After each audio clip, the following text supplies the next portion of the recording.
చీకటిని చీల్చుకుంటూ అడవి మధ్యన ఉన్న ఒక పురాతన రాజ్మహల్.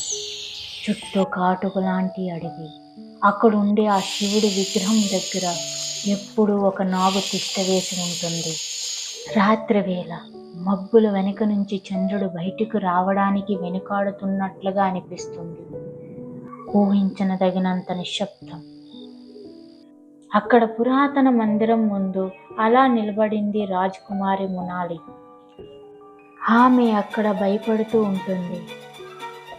ఎందుకంటే ఆమె ముందు ఉంది ఒక మామూలు వ్యక్తి కాదు. అతను ఒక నాగవంశస్థుడు. అతని పేరు ఆదిశేషు. ఆయన కోపంగా ఆమె వైపు చూస్తున్నాడు. ఆమె తన చీర కొంగును బిగించి పట్టుకున్నది. నేను నీకు చెప్పుతున్న మాట విను రాజకుమారి. అతని గొంతులో గంభీరమైన హెచ్చరిక ఉంది.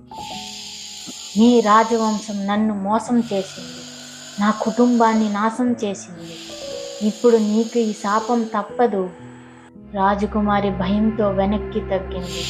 కానీ ఆమెకు తెలియదు అదే ఆమె జీవితాన్ని మార్చే అర్ధరాత్రి అవుతుందని. ఆదిశేషు ఆకాశంలో చూస్తూ గంభీరంగా నవ్వాడు. నీ రాజవంశం నన్ను మోసం చేసింది మొనాలి. నా కుటుంబాన్ని నాశనం చేసింది. ఇప్పుడు నువ్వు నాకు శత్రువు. కానీ ఆమె కన్నీరు కార్చి ధైర్యంగా ముందుకు వచ్చింది. నాకు తెలిసిన ఆదిశేషు ఒక్కడే. అతను కరుణా గలవాడు. అతను హృదయపూర్వకంగా ప్రేమించే వ్యక్తి. ఆ మాటకు ఒక్క క్షణం ఆదిశేషు వెనక్కి తగ్గాడు.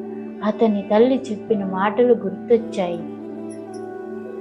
రాజకుమారి చేతులు జోడించి అతని ఎదుట నిలబడింది.